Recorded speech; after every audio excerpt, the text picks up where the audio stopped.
Hello, and welcome to Wine Grants, unscripted chat about the unfunded, the official podcast of the Unfunded List. My name is Dave Moss of the Moss Family Foundation and the founder of the Unfunded List. And with me this time is David Searby. Say hello, David. Hello. Just a couple of Davids in a booth. It is great to have you here. It's like a Monty Python skit. Is that a Monty Python skit? So it's hello, Bruce. Hello, Bruce. Oh, yes. Hello, Bruce. We're short a few Davids to make it truly funny. Wasn't it also a Newhart thing? Didn't he? No, his brothers were. He had two brothers named Daryl. Okay. My name's Larry. You must have watched. Did you ever watch? Never Newhart? watched the Newhart. I know he's Oh, a really? genius. I know he's widely regarded as a comedic genius. Yeah. So That was. Hi, my name's Larry, and this is my brother Daryl, and this is my other brother Daryl. I'm more into the Monty Python. I'm more into the Monty Python's flying circus. We have in fact had other Davids on this popular name for social entrepreneurs. I assume. Anyway, every week we begin by reading our guest bio, which I will do, and then we will go into a little bit more about some of the reason that you're here.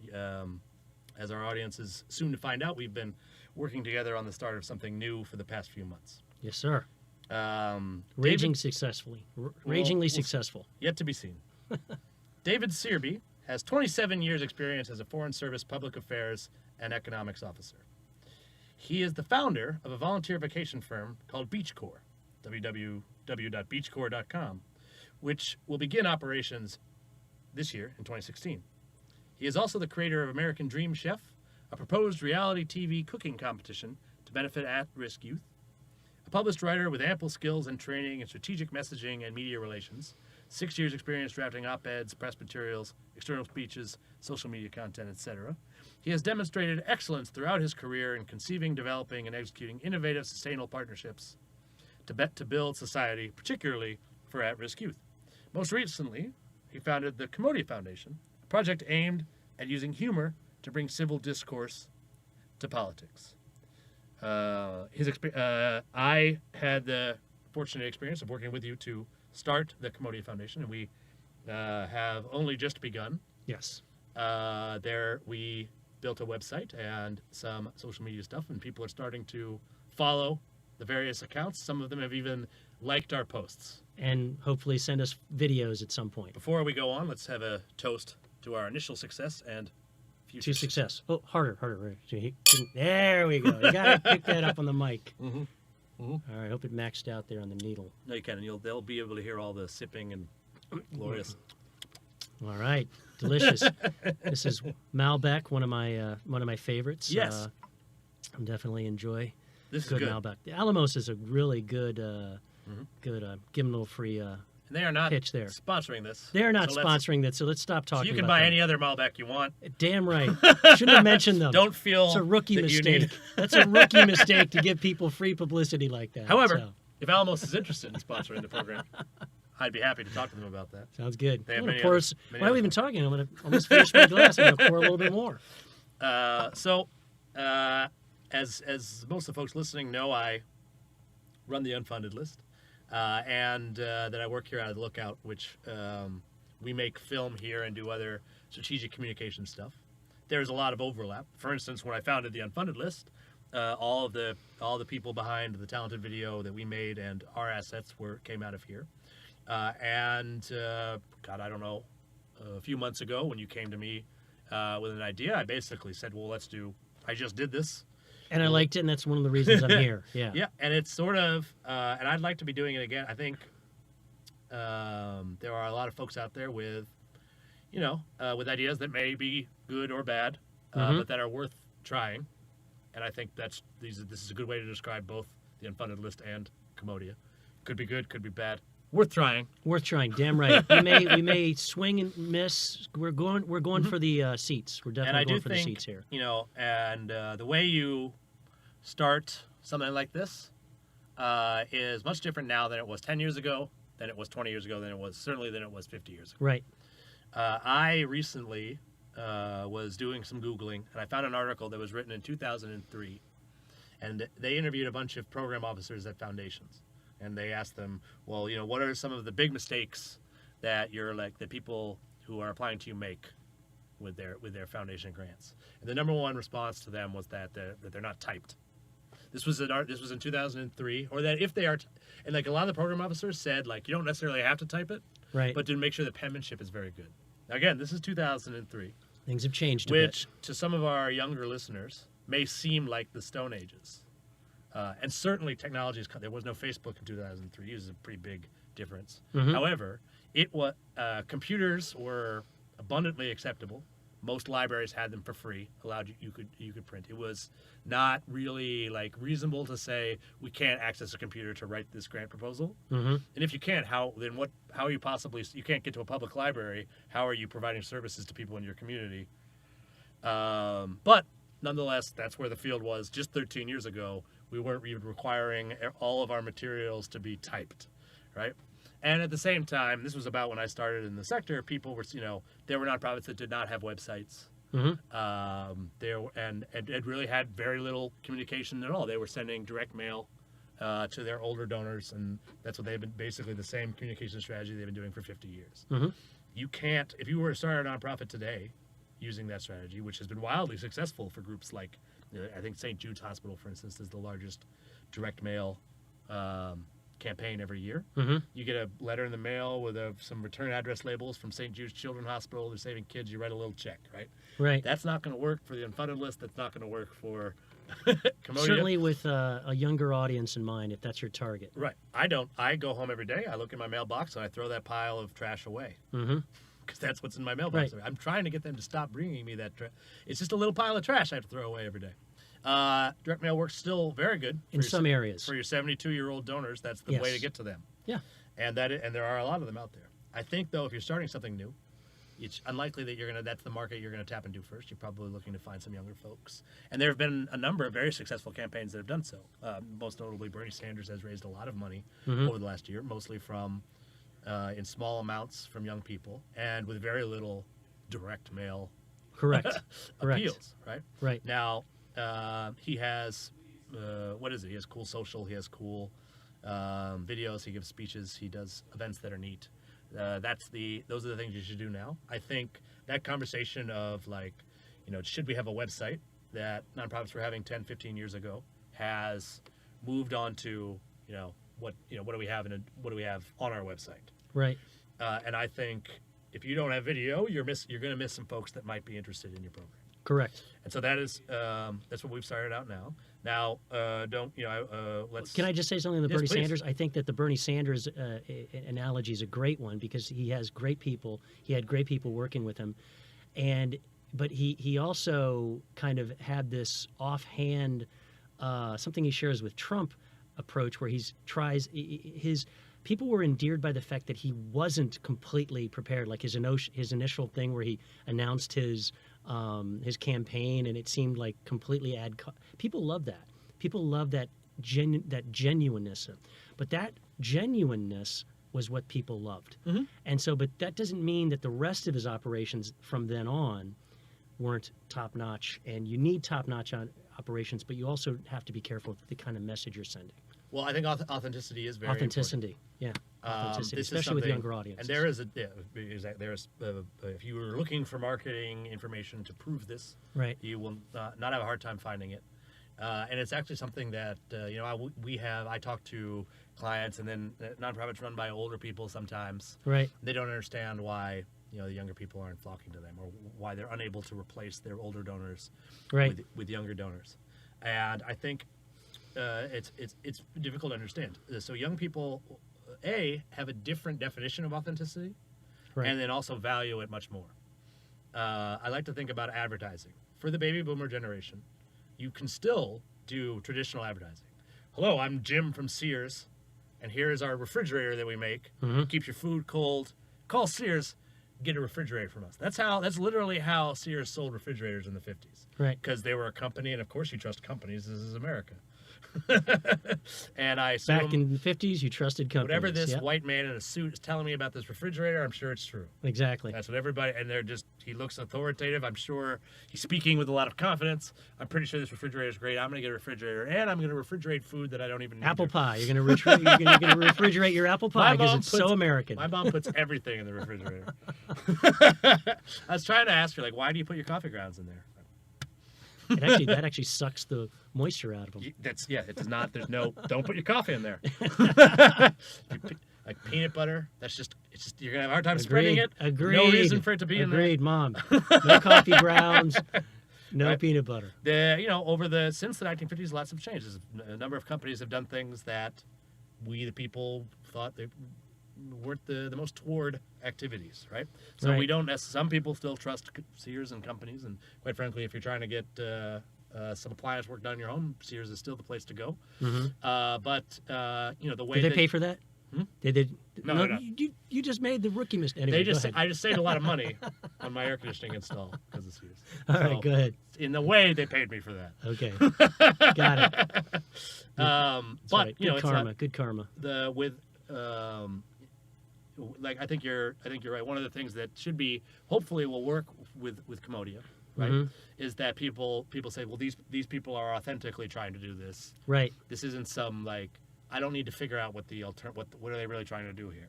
No. Whenever the words living in DC, perhaps I'm jaded. The words bipartisan and nonpartisan are just huge red flags for me these days because one, I don't believe you, and it makes me figure, well, what is it you really want, right? And then we also, we have prohibitions against being either, if you're a nonprofit, a 501c3, you can't endorse candidates. You can't go out there and be specifically one party or the other. However. They probably are. They all have a leaning, but they're not allowed to say which way they lean. So then I, especially as a funder, spend a lot of time trying to figure out, well, what is it you do, right? Right. There's an organization here in D.C. It's called America's Future Foundation. And from the sound of it, it's great. I like it. I'm interested in America's future. We're pro America's future. Yeah. It doesn't really tell you. And like you can look at their website and everything on there looks like something that anybody could get on board with, right? There's only one side of the aisle that's going to be interested in what America's Future Foundation is doing, right? And the same thing for like a group like Center for America's Progress. Like you'll have to do your research to find out what the event is, and that's not authentic. Right. You're not going out there and saying what you're doing. Right. And that's why a lot of these organizations are having a hard time finding younger folks, and why Bernie Sanders is not having a hard time finding younger folks. Authentic. No one's spending any time, whether you like him or hate him, figuring out what's really going on. I think Trump has convinced some people that he's authentic. Yeah, it seems absolutely. Although I'll tell you, I do spend some time trying to figure out what's really going on with him.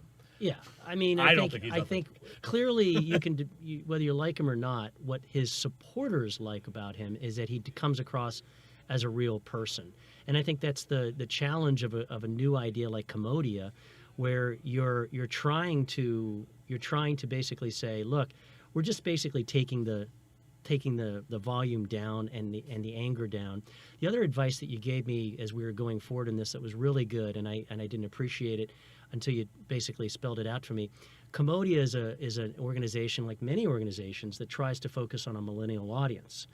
And I was going, my instinct was to be very overt about that and say, hey, we're focusing on millennials.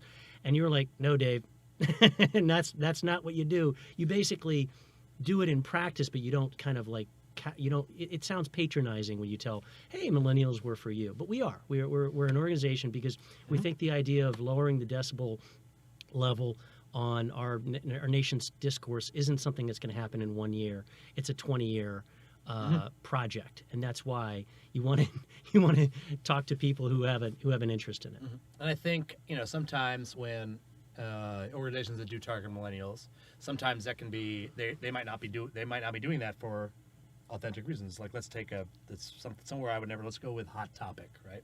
They're targeting millennials because they think they can sell those terrible clothes to millennials. It's not because they care Dave, about. You've exposed my age. I have no idea what you're talking about. It's too young for me too. It's a clothing. I'm a retiree, store. Dave. I'm a bureaucratic retiree. Sure.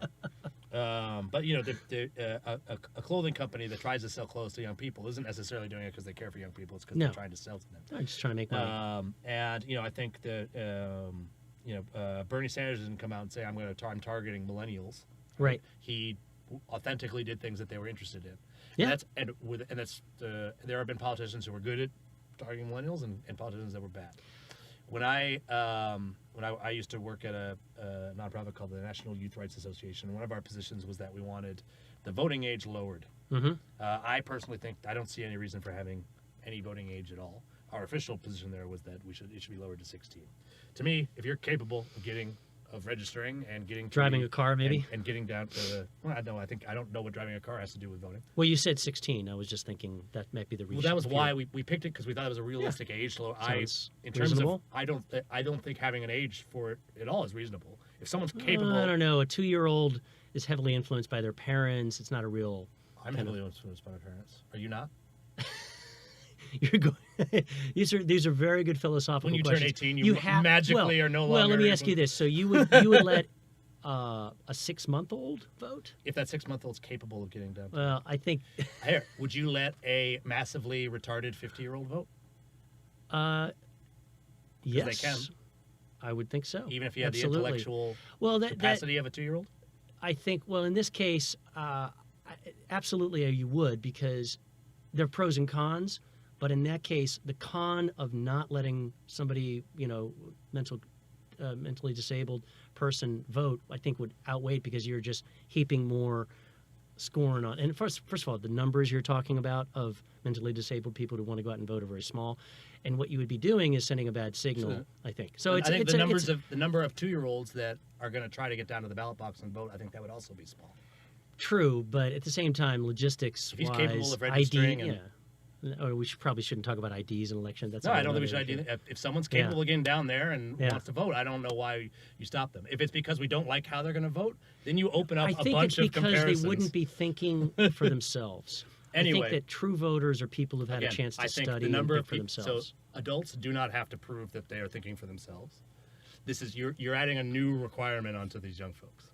But we digress. Let's talk about making great nonprofits. People assumed that this would only benefit Democrats. This is why I bring it up in the first place. Right. And my counter to that every time was that Reagan won the youth vote. Right. Both times, twice, against candidates that on paper should have won the youth vote. Sure. And how did he do it? He said things that they were interested in. Yeah. It wasn't. I went up there and I have a strategy for Mitt Romney probably had a youth outreach director and they probably put some no. You're not being. You are. It's really easy for a young person to see that Mitt Romney, you don't care about them. Sure. Because you don't. And that was one of the easy. It's hard to get a read on that guy for me. But the idea that he didn't. If he was saying something about young people, I didn't believe. It was very difficult for me. Reagan never sounded scripted, even though he was a Hollywood guy. No, and he just sounded like he was talking from his heart. The Young Republicans were far more empowering organization back then. They were revolutionaries better back then. Organized. They were revolutionaries back then. Yeah. And they allowed young people to have leadership roles and do real things, not just you're allowed to be here. Sure. Sure. That's the quest for authenticity stretches across all things that get advertised. Restaurants now know that they need to be more authentic looking.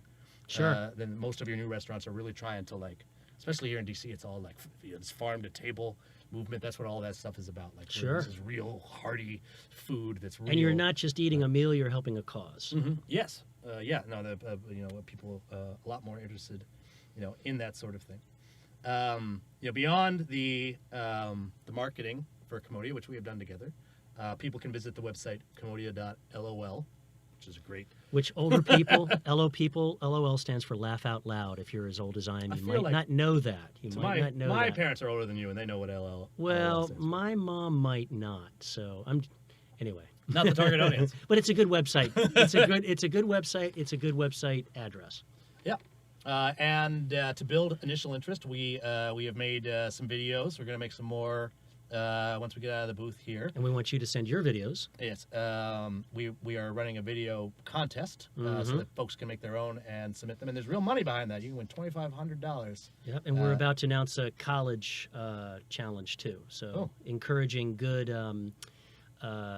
dialogue on colleges so that our colleges are more diverse. So you don't have liberal colleges where you're in the echo chamber of liberalism and you never hear anything outside that, and vice versa. Conservative colleges. So we're gonna mix and match colleges and have them cross-fertilize and have partnerships between a conservative, liberal college. Really do what college is all about, is really at a time of intellectual exploration. No, and I think there's a lot of opportunity for that because I think the current dialogue on campus is not particularly authentic, Yeah. and that there is a probably an underswelling of students that are interested in being able to have real conversations, Yeah. and who are probably upset by the fact that they cannot. Right. Agree to disagree, dudes. Come on, you don't have to agree on everything. Right. We No, can in actually fact, have diverse opinion, chances of you- along with racial and gender diversity and chances of you sexual agreeing- diversity. Well, that's part, and it's very interesting. We want to have a diverse group of voices Yes. here, but as long as we all agree to say the same things. Exactly. Yes. Yes. Exactly. And I think the current situation on campus has been covered by other folks, quite angry and not particularly good. But I don't think that's not. I don't think it has to be that way. I don't think that's how the folks want it to be. I don't think that's an authentic situation. And hopefully, hopefully this will drive a stick through. It's the loudest voices on campus. It's not necessarily, what people really think. So we've talked, a little bit about the concept, and I do encourage everybody listening to check out the website. And if you have some video skills, consider submitting. Or no skills, just or heart. if you just have a decent idea and an iPhone, try to help us spread the word about this program. Feel free to be in touch. Sign up for the email. Follow the page on Facebook and Twitter, and watch our videos. Our flagship video will come out later today. Although this podcast may not come out today. So this is evergreen. This podcast is evergreen, Dave. So this video is our main video about gerrymandering. You've already seen. Exactly. And that's just to give people. If we're gonna have a video contest, we figured we should make some videos. Beforehand, give people some general guidance of what our sense of humor might be. And and David defined gerrymandering wonderfully. It's screwing you even if you don't know what it is. But yep.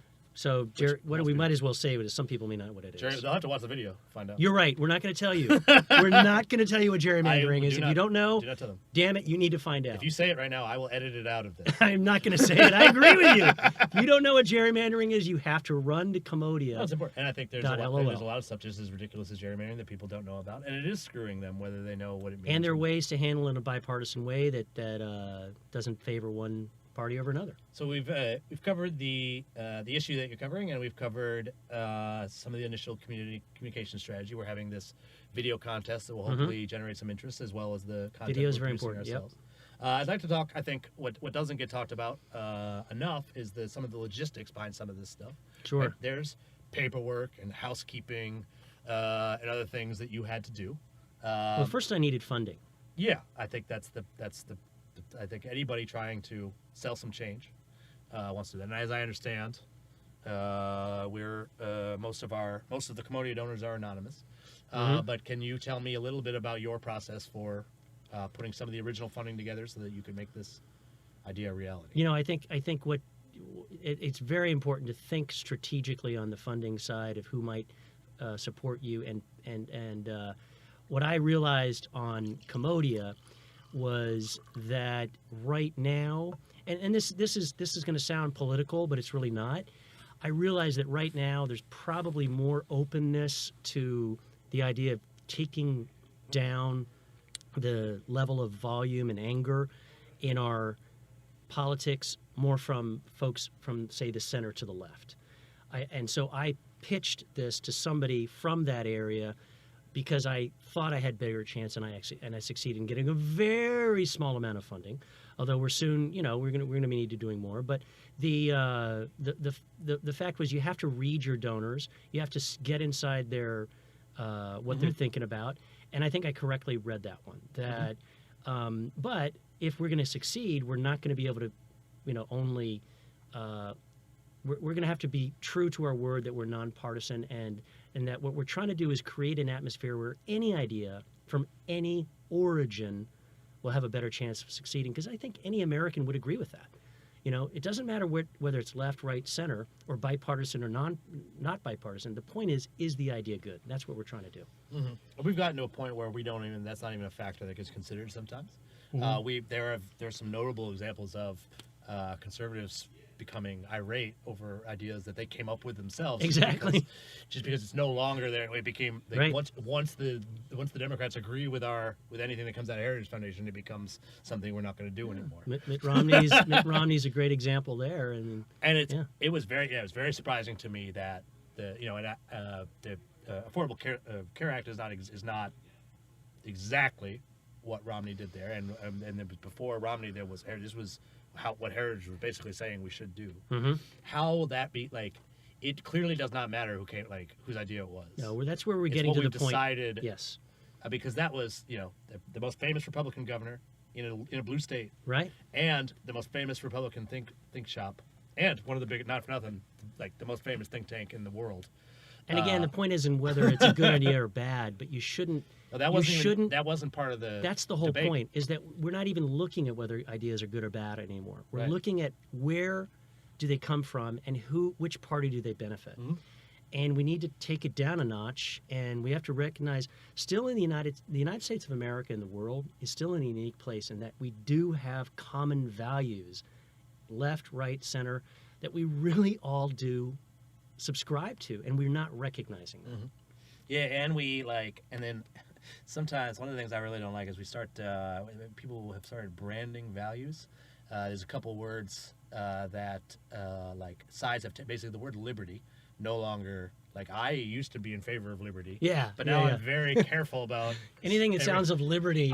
in theory, like in the dictionary definition, I got no problem with it, right? But like I now, especially here in DC, I have to be very careful whenever I use the word liberty in like an official professional context. Everything is Right. gaining edge, and also the word shouldn't. progress, right? Like right. in general, Are you progressive? I feel like Americans are okay with progress and liberty, and that all of us should be able to come together and say, like, yes, we like liberty and progress. But now, like, if you that word causes everybody to circle the wagons, Yes. and that's crazy. Excellent example. Excellent example. These words basically are meaningless. Right. Like it's just And they're good words. They're Progress good words. is They good. should, Liberty we should is all good. be after, right? And some of this goes to the 501c3 rules that prevented them from saying Democrat or conservative, so they had to come up with another word, code words, right? Liberty and freedom ended up belonging to conservatives somehow, and who knows?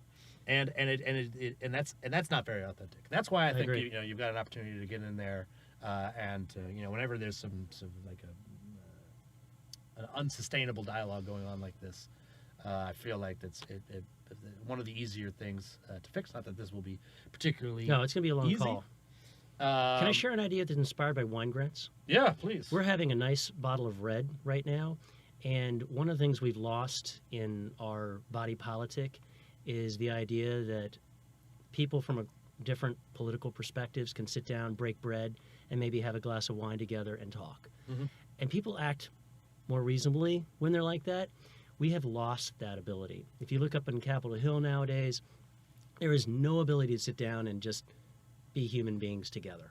Literally, they never. There'd be no advantage. Republicans and Democrats don't sit down outside of work and have a meal together or have a drink together. It doesn't They happen. would get criticized quite heavily for doing so, and they wouldn't get any Right. positive. There would be Exactly. no positive.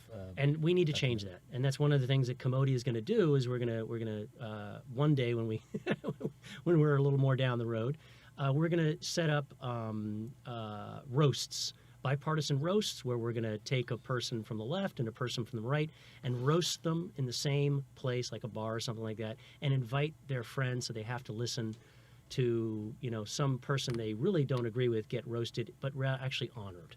Actually just honored for what they've done for their cause. And we're going to do that in an environment that promotes sincerity and authenticity. Mm-hmm. Outstanding. Well, anyway, I want to wish you the best of luck Thank you. going forward with Commodia. Obviously, we will be here to continue to help you. And if you end up seeking other funding from perhaps a foundation source or something else, and that proposal gets rejected, please consider submitting your proposal to the Unfunded List. I will, And absolutely. I love the Unfunded List. That's what give- got me going. Oh, thanks very I much. love your video. Yeah, in fact, the Commodia video was done by the same animator as the Unfunded List video. I love it. Billy did that. You got him with about a year and a half more experience. He's amazing. Yeah, no, He's done amazing. he's done a really good job. He's The done a moment great- you check it finish out, lis- folks. The Check it moment out. you're finished listening to this, and we will, perhaps I'll even put it, if I can figure out how to put a video onto the page for this, maybe I'll even put it in there. Good. As always, I want to thank our listeners, and I want to thank our host, Lookout DC, which is a beautiful co-working community for filmmakers located in the Adams Morgan neighborhood of Washington, D.C. Thank you, everybody, for listening.